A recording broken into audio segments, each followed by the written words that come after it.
force with normal along x2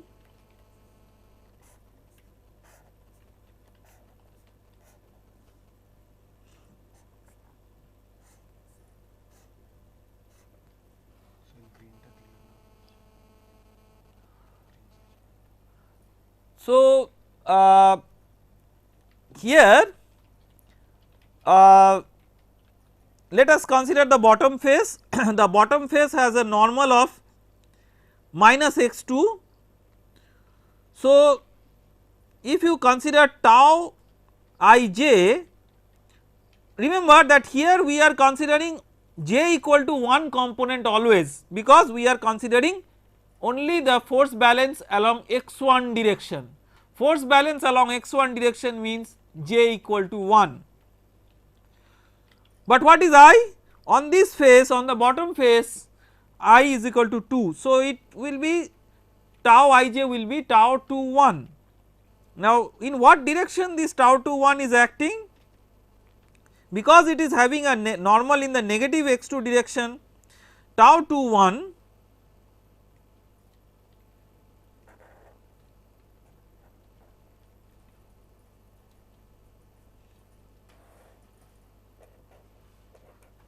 this is tau 2 1. Because this is tau 2 1, the total force is tau 2 1 into delta x1 into delta x3. Delta x1 into delta x3 is the area of the shaded region. You go to the upper face. In the upper face, it is very similar to the lower face, except the direction normal is along positive x2 and not along negative x2. Therefore, in the upper face, the positive component of the stress tensor will act in the positive direction. So, this becomes tau 2 1 plus, you see from bottom to top what has changed? What has changed is the x2 coordinate. So, del x2, why del x2? Because x2 coordinate has changed as we have gone from the bottom to the top, plus del x2 of tau 2 1 into delta x2. This is the force per unit area, and that multiplied by the area delta x1, this multiplied by delta x1 into delta x3. Okay. Two other faces are remaining. Let me try my best to use a different color and still make it visible. So, what are the faces which are remaining? The front face and the back face.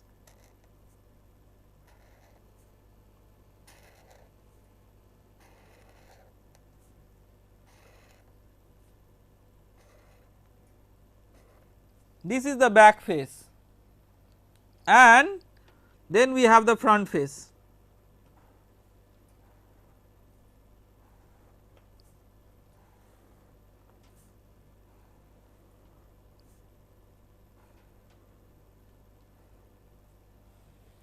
Okay. So, for the, let us write the force components for the front face and the back face. So, for the back face, what is the direction normal? The direction normal is minus x3. Therefore, for the back face, let us write separately back.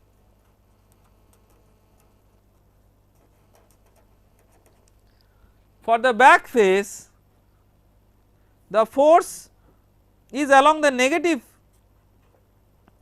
x1 direction, and it is given by tau 3 1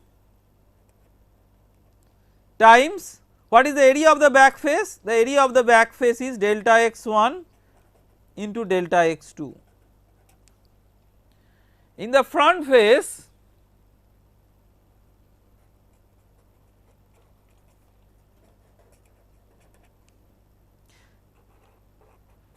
because the front face has normal along positive x3, the force is along the positive direction, tau 31 becomes tau 31 plus del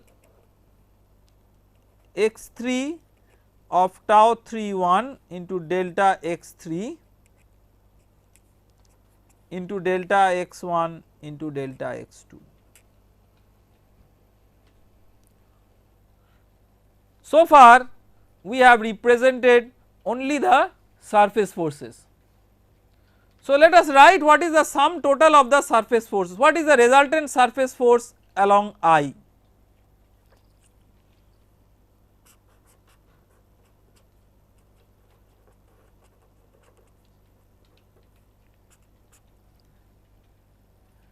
Resultant surface force along I,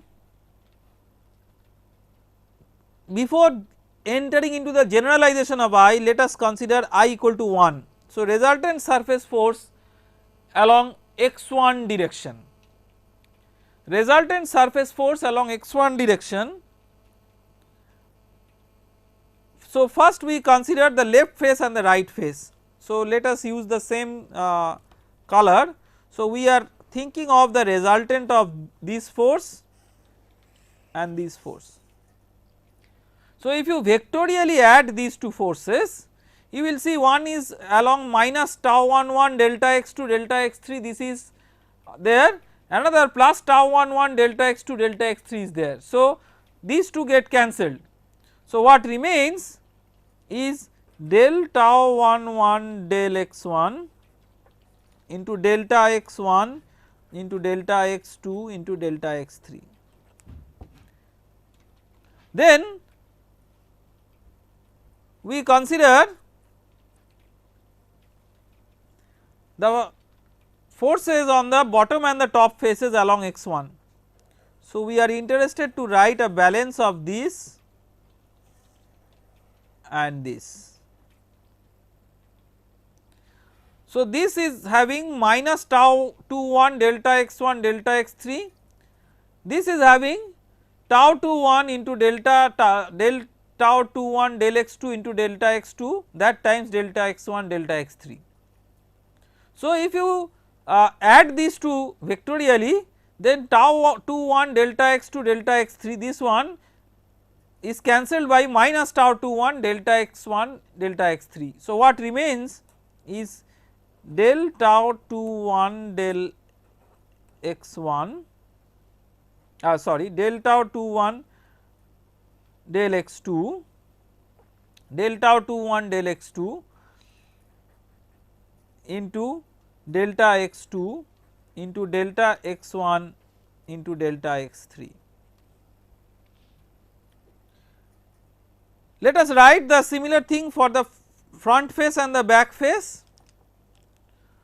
So that is what is written here. So we are interested to write a balance between this and this. So if you are interested to write a balance between these two, then the tau 31 delta x1 delta x2 gets cancelled. So you are left with del tau 31 del x3 into delta x3 into delta x1 into delta x2.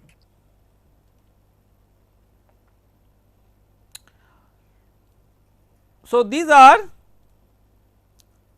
the surface forces. So let us take a fresh page.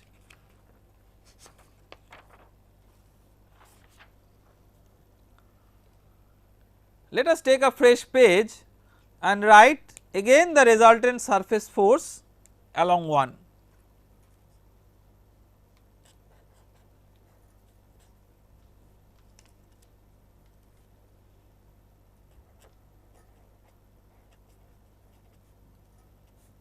So this is del tau 11 del x1 plus del tau 21 del x2 plus del tau 31 del x3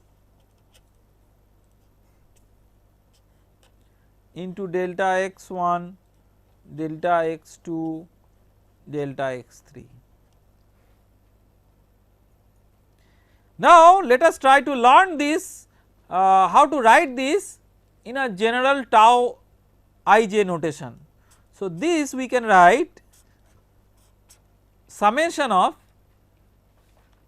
del tau j I del tau j1 del xj, del tau j1 del xj into delta x1 delta x2 delta x3, where j is equal to 1 to 3. So, when j is equal to 1 it becomes del tau 1 1 del x1, when j equal to 2 it becomes del tau 2 1 del x, this is del x2, and when j equal to 3 it becomes del tau 3 1 del x3. So, in general summation of del tau j1 del xj. Therefore, now the next thing is that I have discussed earlier, but I am repeating again, that when you use this index notation and there is a repeated index, there is a summation over it, this summation may not be written, it is a hidden thing. So, the notation is just del tau j1 del xj delta x1 delta x2 delta x3. So, if this is written, we have to keep in mind that there is an invisible summation, this one. This summation is not written because there is a repeated index. If there is a repeated index, there is an invisible summation over that index. Okay. This is known as Einstein's index notation. Now, when we are writing the resultant surface force along one, the next objective will be to write the resultant body force along one.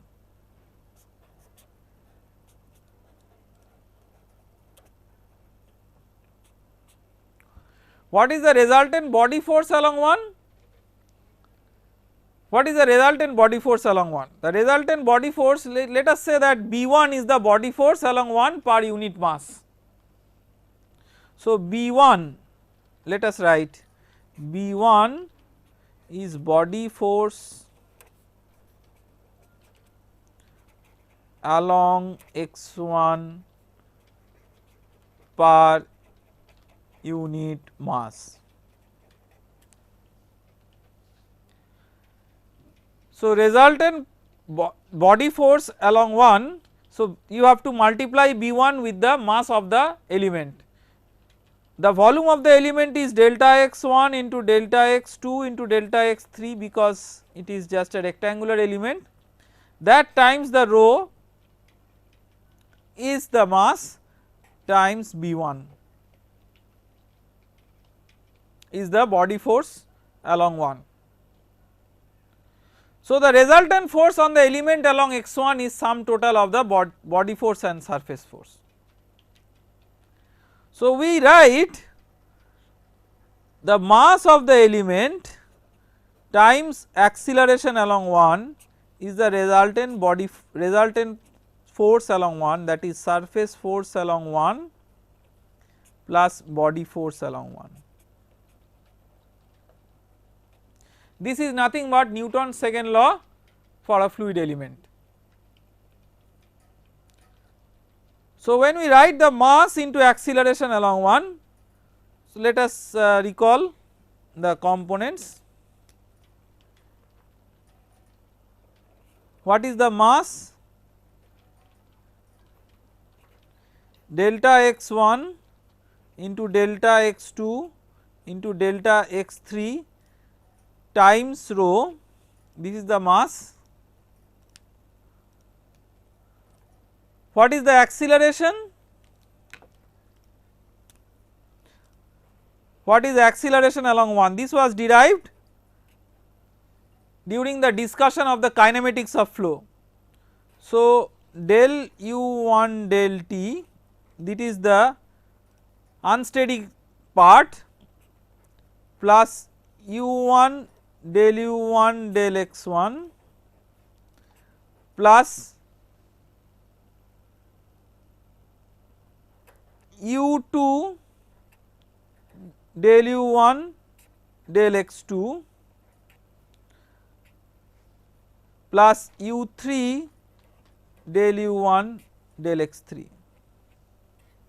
So, this is nothing but we have written u del u del x plus v del u del y plus w del u del z. So, the equivalence is u1 is same as u, u2 by notation is same as v and u3 by notation is same as w. Okay. So, we have u v w written as u1, u2 and u3. So, now you see we will have one more step in this page before we move on to the next page. This particular collection of terms, how do we write this?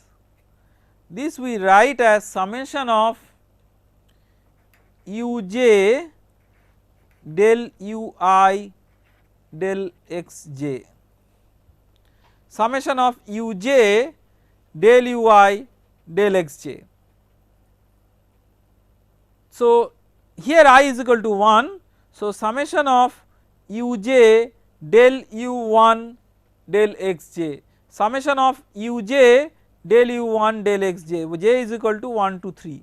When j is equal to 1, it is u1 del u1 del x1, when j is equal to 2, it is u2 del u1 del x2, and when j equal to 3, it is u3 del u1 del x3, and we can drop this summation notation because the j is a repeated index. With this understanding, let us move on to a fresh page and continue with this equation. So, mass into acceleration. So, mass is rho into delta x1 delta y delta x2 delta x3, acceleration del u1 del t plus uj del u1 del xj.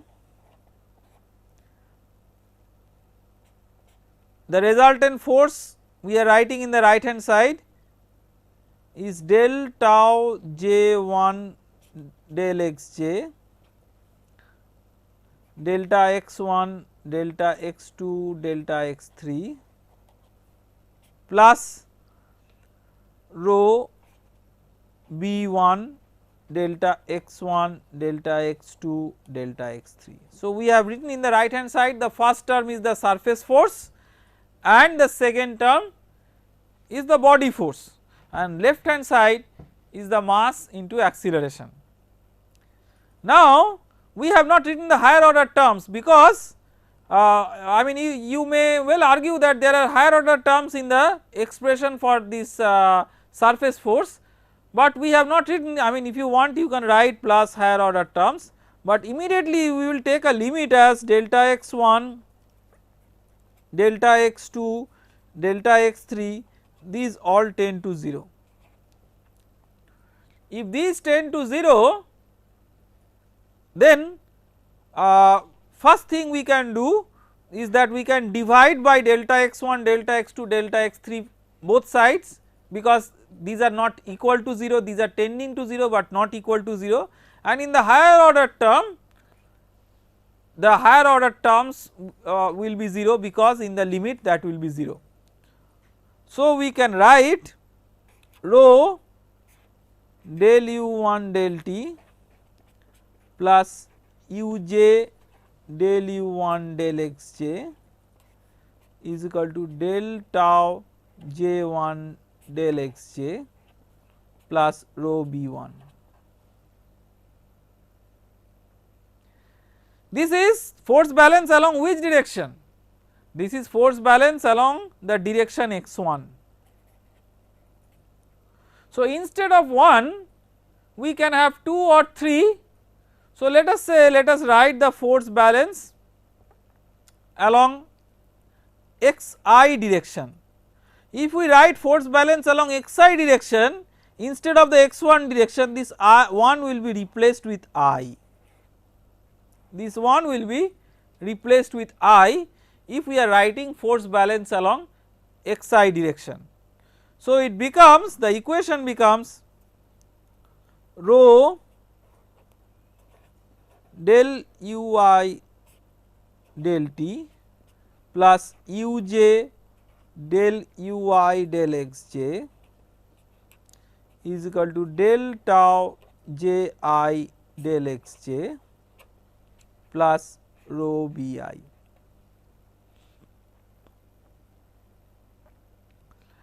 We have to keep in mind another very important consideration which we derived from angular momentum consideration.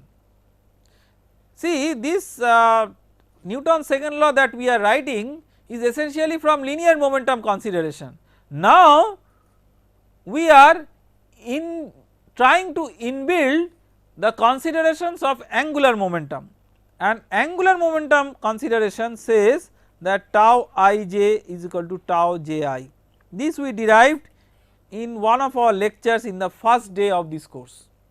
So, I am not going to repeat this again, but it can be shown from the angular momentum considerations that you take a volume element and show by using resultant moment of forces with respect to an axis, chosen axis passing through the centroid of the element is the moment of inertia times the angular acceleration, and you can show from there that tau ij is equal to tau ji. So, this is from angular momentum consideration, angular momentum consideration. So, instead of tau ji we will write tau ij. So, our equation becomes rho del ui del t plus uj del ui del xj is equal to del tau ij del xj plus rho bi.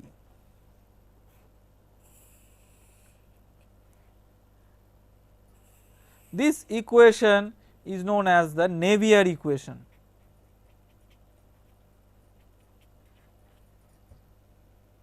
Navier equation. Let us try to make an assessment of what are the equations, what are the unknowns and what are the assumptions under which this equation is valid. So, these two questions we will like to answer, and I am repeating again because all of you are teachers, you should address these issues very carefully, that whenever you are describing or discussing about certain equation, talk about the assumptions under which that equation is valid. So, let us move on to this equation and let us see what are the assumptions that we took to derive this equation. See, we did not take any particular assumption except for the fact that continuum hypothesis is valid. So, this is a very general equation because this equation reflects all forces, and you may argue that we have considered a stationary control volume, but if we are considering a moving control volume or an accelerating control volume, there can be additional pseudo forces which might reflect in terms of the force terms in the equation. So, there might be additional body forces to account for the pseudo forces because of acceleration of the control volume. So, this equation is pretty general. This equation can be applied for all types of fluids and for all types of flows. Now, so great about the generality of this equation, but let us see that does it close the system of equations with the system of unknowns. So, what are the unknowns? The unknowns are u1, u2, u3 and the components of tau ij. How many components of tau ij are unknown? See, out of tau ij, I will be from 1 to 3, j will be from 1 to 3. So 3 into 3, total 9 tau ij's are there. Out of that 6 are independent, because you also have tau ij equal to tau ji. For example, you have tau 1 2 equal to tau 2 1, tau 3 2 is equal to tau 2 3, tau 3 1 is equal to tau 1 3. So it means that out of the 9 components, you do not have all 9 as independent, you have 6 components as independent. So tau ij, how many unknowns are how many independent unknowns are there? 6, and u1 u2 u3, these make it 3. So total 9 unknowns, u1 u2 u3 and 6 components of tau ij. In addition, rho also may be an unknown. In a field, flow field with variable density, rho can also be an unknown.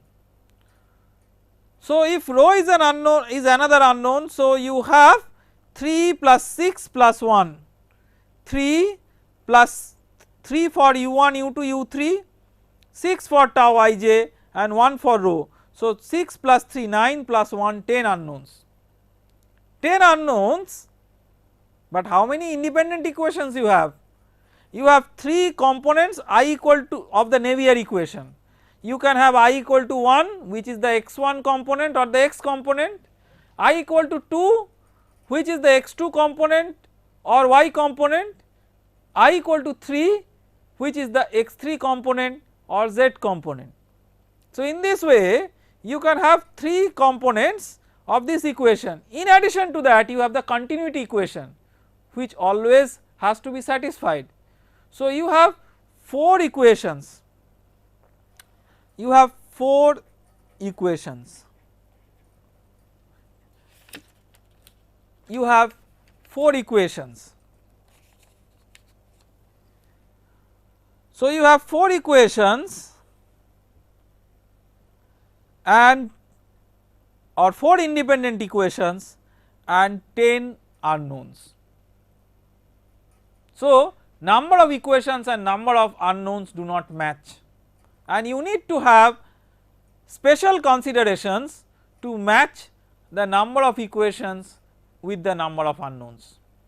So that special consideration cannot follow from the general consideration of the momentum balance or mass balance. We have already considered the mass balance through the continuity equation, momentum balance through the Navier equation, but you need to have additional considerations which are somewhat beyond a simple mass balance or simple momentum balance, and that consideration comes from the description of tau ij. So to close the system, the first thing that we should keep in mind is that can we express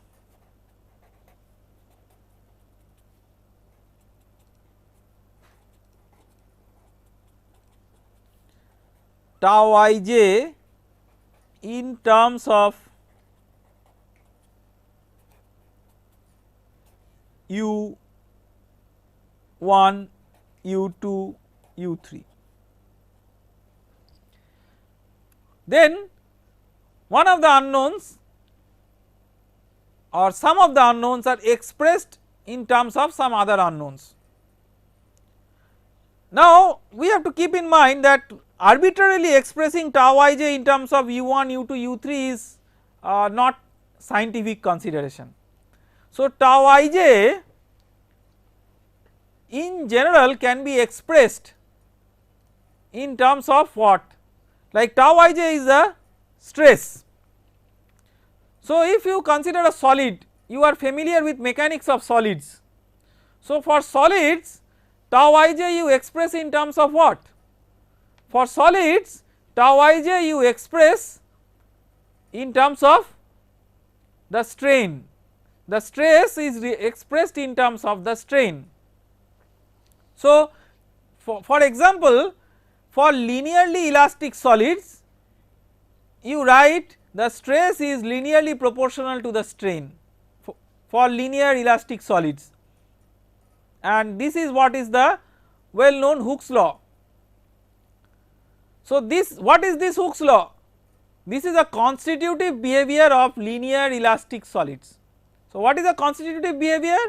Constitutive behavior of a solid is some equation that characterizes the constitution of the solid. Similarly, constitutive behavior of a fluid is some equation that describes the constitution of the fluid. Now, how do you describe the constitution of a fluid, of a solid? You express stress in terms of strain. How do you express constitution of a fluid? Do you express the constitution of a fluid by expressing stress as a function of strain? Not necessarily. The reason is that for fluid, strain is not an important parameter, because if you allow more and more time, the fluid will strain more and more. So, for a fluid, what is more important is a rate of strain or rate of deformation.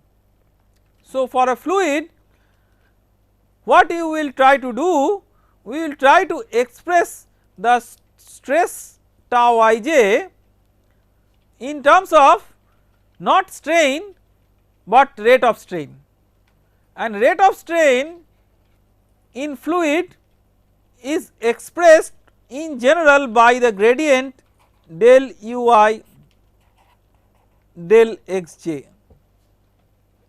where see for example think of the shear strain. One of the shear strains, rates of shear strains was del v del x plus del u del y, shear deformation or rate of shear deformation or rate of angular deformation. Why the rate of deformation is important for a fluid? Because the fluid is continuously deforming. If you allow more and more time, the fluid will deform more and more. Therefore, the rate at which the fluid is deforming is more important. So, del v del x plus del u del y, it is like the del of a velocity component with respect to the derivative of a velocity component with respect to one of the coordinate directions. So, del u y del xj. Now, del u y del xj you can write half of del u y del xj plus del uj del xi plus half of del u I del xj minus del uj del xi.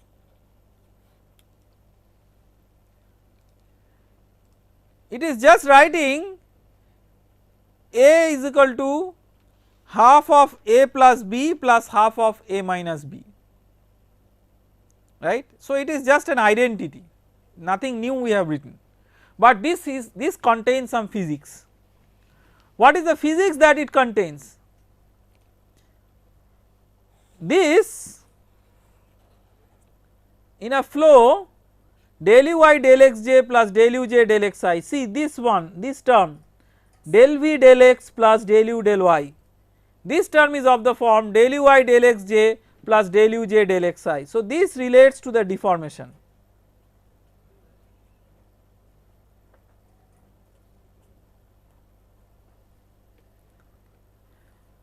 What does this relate to? This is like del v del x minus del u del y. So, what this relates to? This relates to rotation.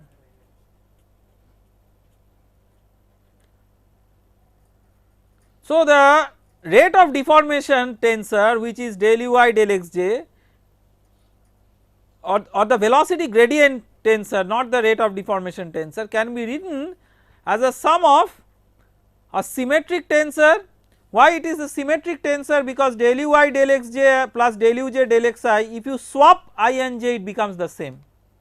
So it is a symmetric tensor and an anti-symmetric or a skew symmetric tensor which represents the rotation. This is just like matrix algebra where any matrix can be written as a sum of a symmetric and a skew symmetric matrix. The similarity between the representation of a second order tensor and a matrix is because of the fact that the second order tensor, components of the second order tensor can be expressed in a matrix form.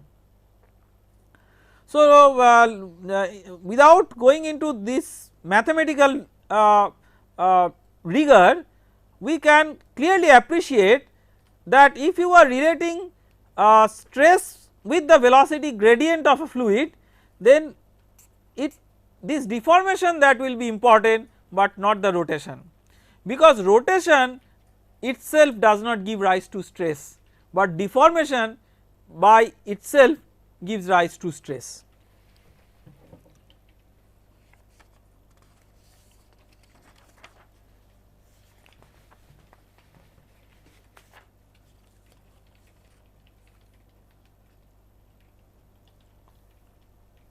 So, now we have been able to figure out that tau ij will depend on del uy del xj plus del uj del xi, but what component of tau ij?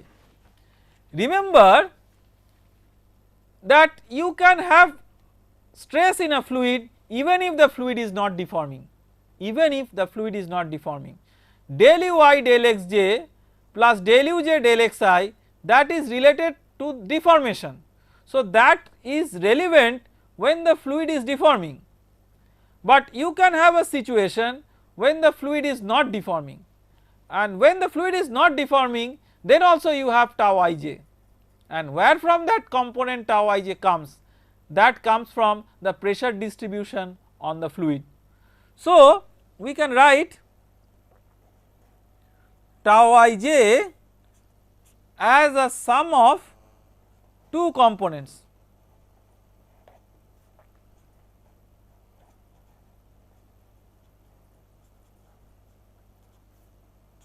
Tau ij hydrostatic plus tau ij deviatoric.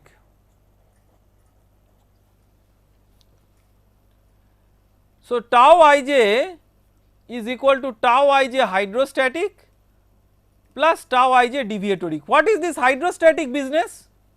Hydrostatic, by the name it is clear that it represents the effect of hydrostatic variation of stress. So, that is due to the pressure of the fluid, and the deviatoric component is related to the deformation of the fluid.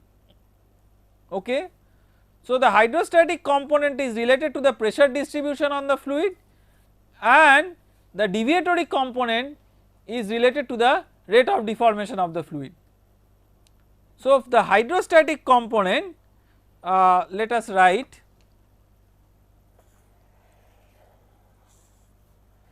we write in the index notation minus P delta ij. What is this delta ij? Delta ij is called as Kronecker delta. So, this is equal to 1 if j equal to I, is equal to 0 if j is not equal to I.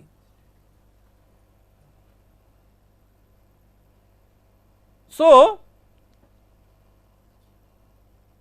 this delta ij is a type, is a notation that makes sure that P, this hydrostatic component is there only as a normal component. So, for example, let us consider tau I, when j is equal to I, then only this minus P into delta ij, this term will be equal to minus P, and for other cases this becomes equal to 0. So, if j equal to I, that means tau I, so you can have tau 1 1, tau 2 2, tau 3 3. What are these? At this stage I would like to discuss about alternative notations of this tau 1 1, tau 2 2, tau 3 3. So, normally in many textbooks tau 1 1 is written as sigma xx or sigma x, tau 2 2 is written as sigma yy or sigma y, tau 3 3 is written as sigma zz or simply sigma z. So, these are the normal components of the stress. So, because of using this delta ij, only if j equal to I, that is 1 1 2 2 3 3, this component will be present, and we know that that is what is true for pressure, because pressure acts normal to an area. The other consideration is why this minus sign, because pressure acts inwards to the surface. Always when we say pressure, by that what we mean? By that what we mean is that it is acting inwards to the surface, whereas normal component of the stress by definition a positive normal component is outwards. So, to make adjustment to that we use a negative sign here. So, this is about the hydrostatic component. What about the deviatoric component?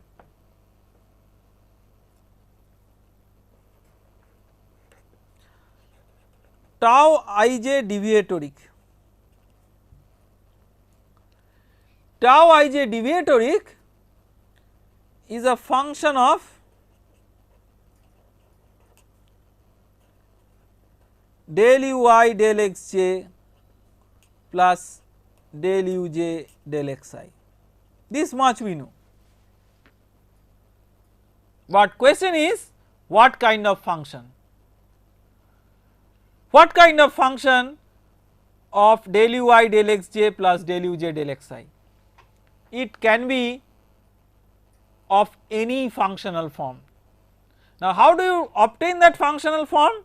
It may be possible to obtain the functional form from rheological experiments, that is by doing experiments where you can get readouts of the rate of deformation and of the stress, and then relate the rate of deformation with the stress.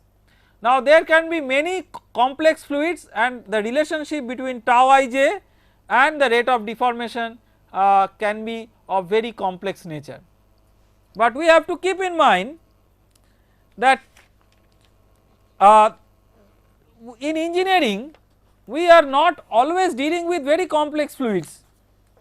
Many times we deal with simple fluids, and those simple fluids are abundant in nature, like air, water, these types of fluids. Of course, I mean if you strictly speak, what neither air nor water are very simple fluids, but in terms of constitutive behavior these fluids are special type of fluids known as Newtonian fluids.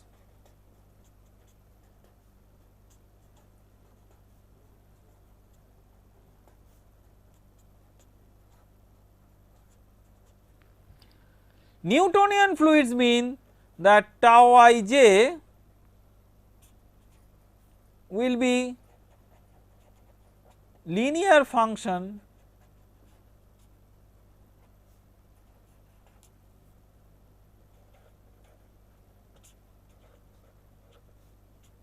of del ui del xj plus del uj del xi, Newtonian fluid. In addition to that, we consider but then how many unknowns we will have, just let us try to appreciate. So, tau ij is a second order tension,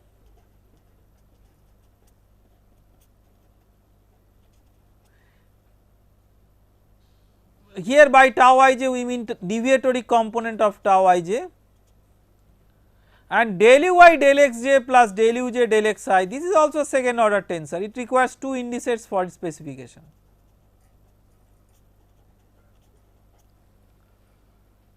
Now we require to write a second order tensor as a function of another second order tensor, it requires a transformation. If you see that if you have a vector and it transforms to another vector, the transformation function is a second order tensor. So if you recall, for example, we derived the Cauchy's theorem, the traction vector is equal to tau ij nj, where nj, this is Cauchy's theorem.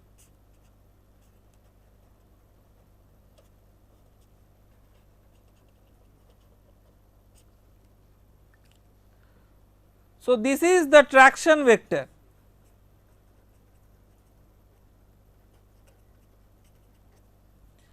this is the normal vector, and what is this? This is the stress tensor.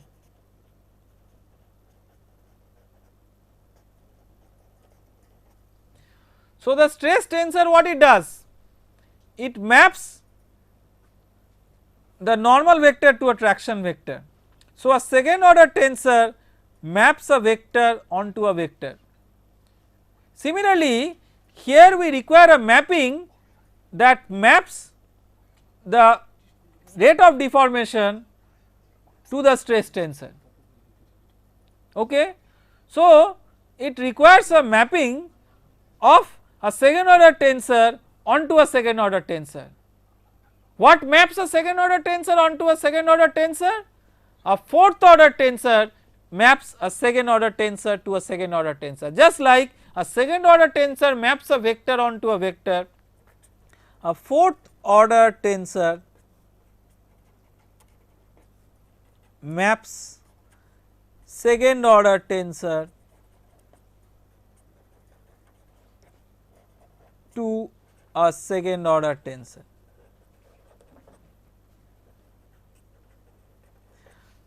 Let us say that fourth order tensor is given byCijkl. Fourth order tensor will require how many indices for its specification? A fourth order tensor will require 4 indices for its specification. So how many unknowns are there in this relationship between tau ij and del uy del xj and del uj del xi?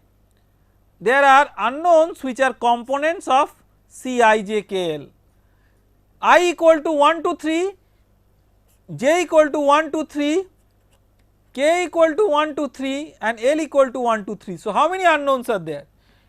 3 into 3 into 3 into 3, 81. That means you require 81 material constants to describe the relationship between the stress and the rate of deformation. Fortunately, for in our day to day experience of working with fluid mechanics, the practical problems, we do not require 81 properties to describe a fluid or 81 material constants to describe a fluid. So there are certain simplifications which bring down these 81 constants to much fewer number of constants. What are these considerations? So we will go to further simplifications.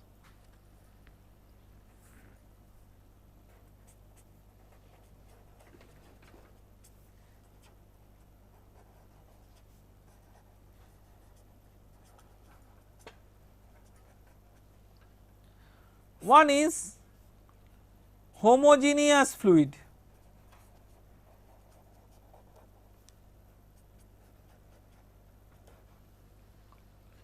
And the second is isotropic fluid.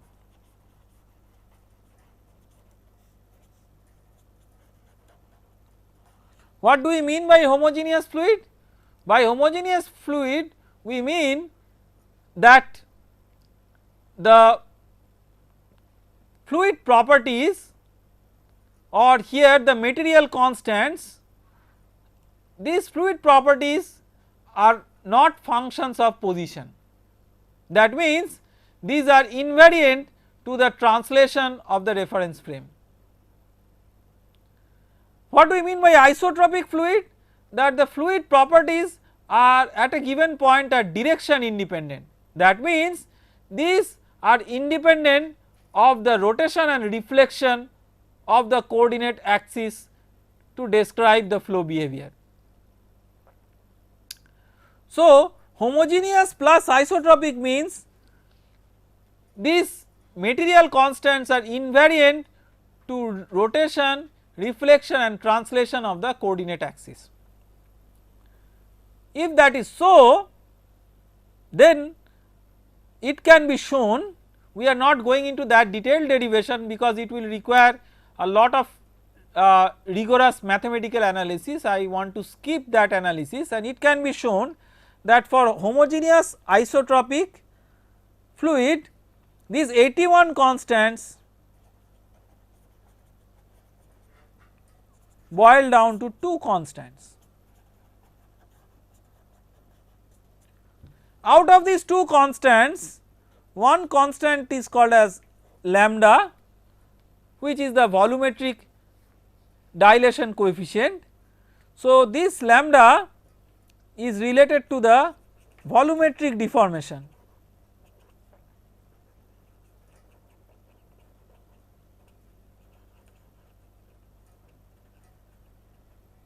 And the other constant mu, which is known as the viscosity of the fluid, which is related to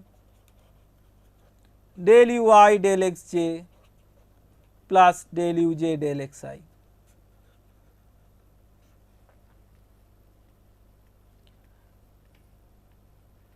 So, that is related to shear deformation.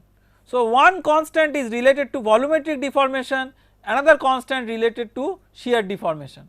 So, what are the assumptions under which this is valid? This is valid for homogeneous fluid, isotropic fluid plus Newtonian fluid, because for Newtonian fluid the stress is related to, linearly related to the rate of deformation or the velocity gradient tensor. So, the Newtonian fluid will require in general 81 constants for its specification of properties, material constants. In addition, if it is homogeneous and isotropic, it can be shown that these 81 constants boil down to 2 constants. So, the mu is related to del ui del xj plus del uj del xy. Lambda is related to what? Lambda is related to volumetric deformation. Volumetric deformation is what?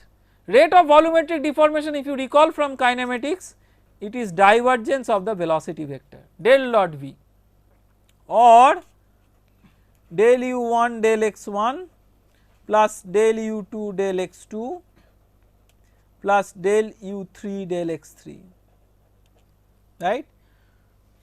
This is nothing but we have written del u del x plus del v del y plus del w del z. u1 is like u, u2 is like v and u3 is like w, x1 is like x, x2 is like y and x3 is like z. So, you can see that here also there is repeated index. So, we can write this del dot v in the index notation as del uk del xk, okay, del uk del xk. So, what we can say is that for homogeneous, isotropic and Newtonian fluid, homogeneous plus isotropic plus Newtonian fluid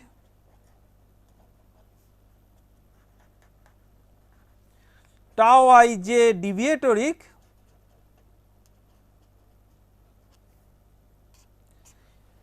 is a combination of two linear functions, one linear function of the volumetric strain. So, lambda times the volumetric strain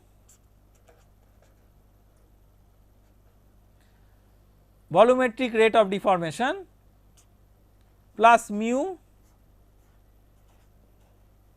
into del u I del x j plus del u j del x I.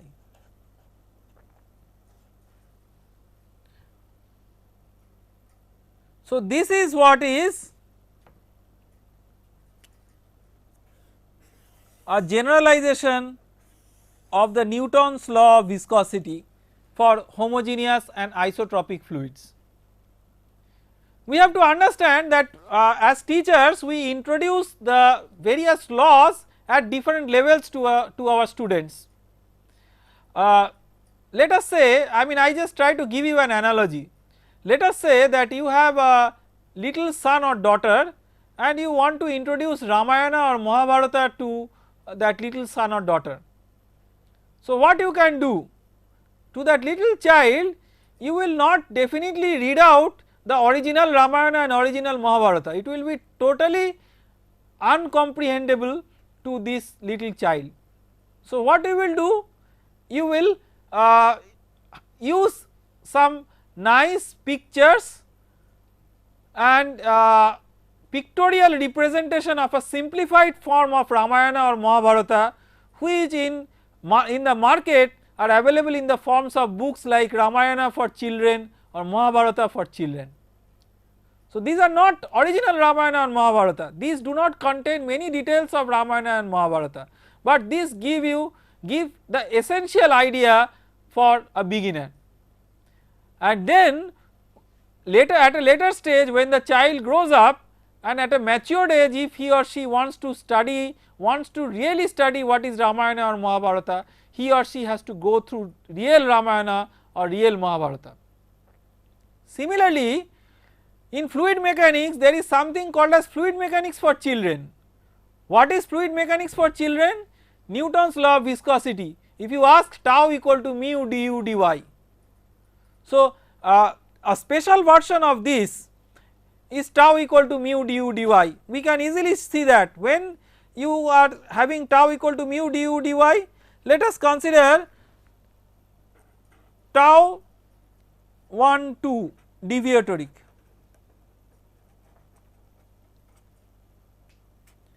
is equal to lambda del u k del x k plus mu del u1 del x2 plus del u2 del x1. Let us say that there is no volumetric strain, that is it is incompressible flow. So, this is 0 for incompressible flow.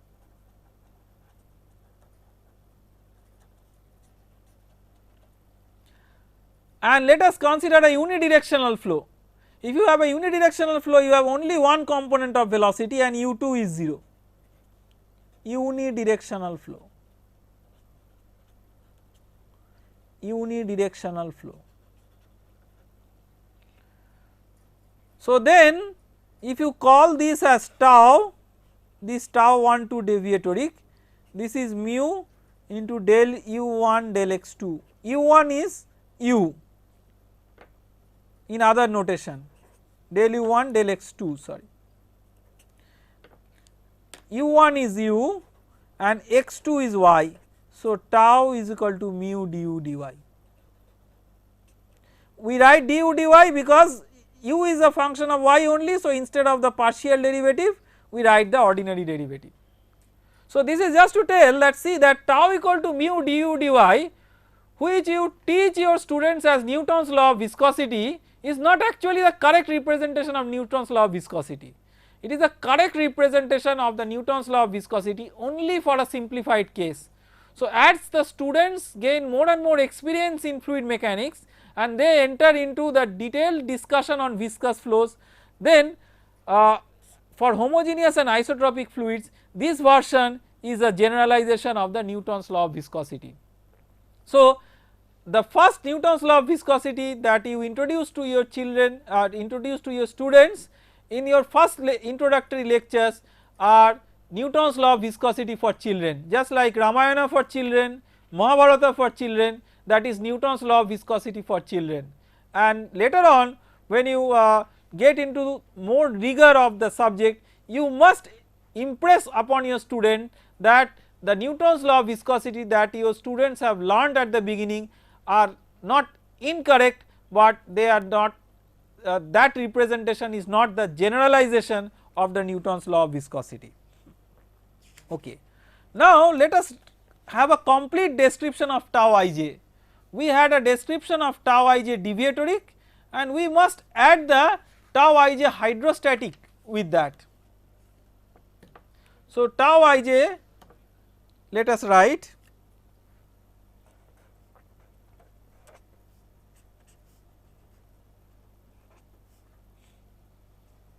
is equal to tau ij hydrostatic plus tau ij deviatoric.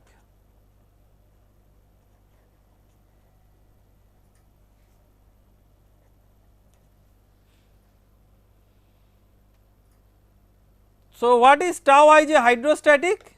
Tau ij deviatoric we have already written.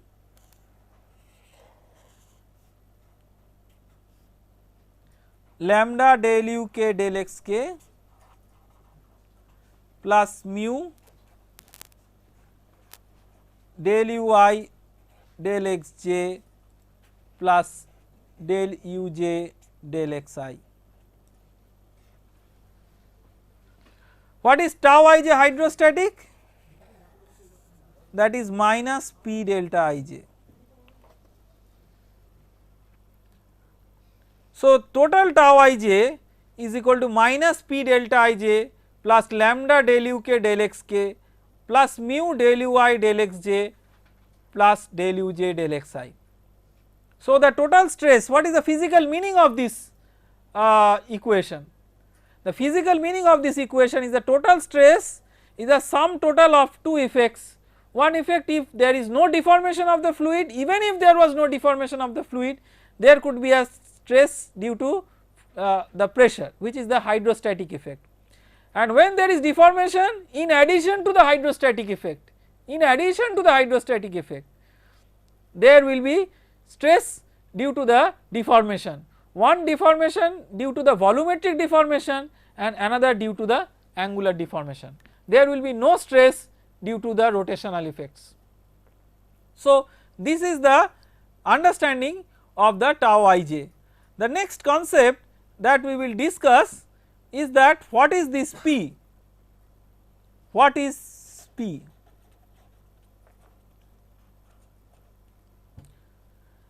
In this context there are two terminologies. One is called as thermodynamic pressure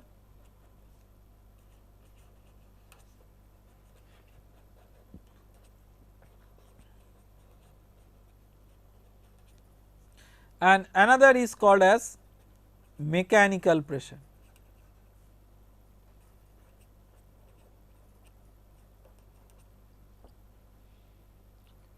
So we will discuss about what is thermodynamic pressure and what is mechanical pressure, and then we will answer this question that what is this P. Thermodynamic pressure is a pressure that follows from the thermodynamic equation of state. So we know that there is a relationship between pressure, temperature and volume, which is the equation of state. So the pressure which we use in that equation of state is defined as thermodynamic pressure. What is mechanical pressure? Mechanical pressure does not have anything to do explicitly with the thermodynamic description of pressure. So mechanical pressure, what it considers? It considers that if you consider the normal component of stress, that is tau 11, tau 22 and tau 33, tau 11, tau 2 and tau 3, then what you do, you take arithmetic mean of these tau 1, tau 2 and tau 3, these are normal components of the stress. You take the arithmetic mean of the normal component of stress and introduce a minus sign. Why introduce a minus sign? Because when you are considering pressure, by convention it is compressive in nature, whereas the stresses by convention positive stress is tensile in nature. So, negative of the arithmetic mean of the normal components of stress, that we call as mechanical pressure, PM. So, the first concept that we learned here is that the mechanical pressure is not same as the thermodynamic pressure, because by the definition there is nothing that relates the mechanical pressure with the thermodynamic pressure. So, we have to be very careful in using the mechanical pressure and the thermodynamic pressure. The pressure that P that we use here is nothing but the thermodynamic pressure, it is not the mechanical pressure. So, we have to keep in mind that we are talking about the thermodynamic pressure here, but does it have some relationship with mechanical pressure? That is an agenda that we will take up in the next lecture, and that is a very interesting discussion that will make us reduce the number of parameters further in the description of the constitutive behavior. So, to summarize what we have learnt in this session before we break for lunch, let me summarize that what we have learnt in this particular session. We started with the Newton's second law.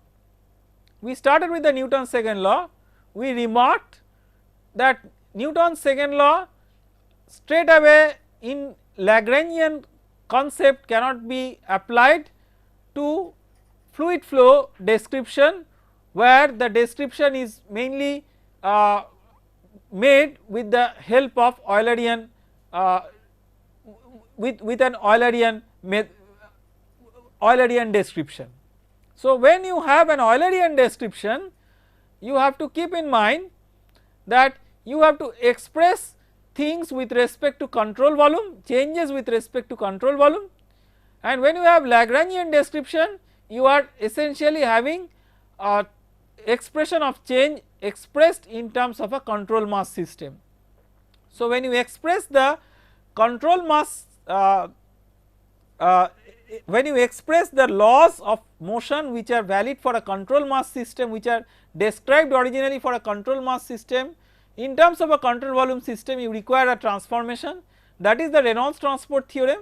And when we write the Reynolds transport theorem in terms of linear momentum conservation, that equation essentially boils down to a law of motion for Eulerian reference frame. To make things simple, we started with a fluid element and we described the changes that take place across a fluid element. So, we have written the resultant force acting on the fluid element, that is the mass times the acceleration. We express the force in terms of the surface force and body force, and the surface force in terms of the components of the stress tensor. For homogeneous isotropic Newtonian fluids, we have seen that ultimately the relationship between the stress tensor and the rate of deformation is expressed in terms of two material constants, lambda and mu, where lambda is related to the volumetric deformation and mu is related to the shear deformation. And in the next session we will see that from the Navier's equation, which does not understand any constitutive behavior, to the Navier-Stokes equation which understands the constitutive behavior for homogeneous, isotropic and Newtonian fluid. In addition to that, another special type of fluid which is called as Stokesian fluid, and we will discuss about what is a Stokesian fluid, what is Stokes hypothesis, and how that simplifies the Navier's equation to the Navier-Stokes equation. That we will take up in the next session. So, we break up for lunch at this stage. Thank you very much.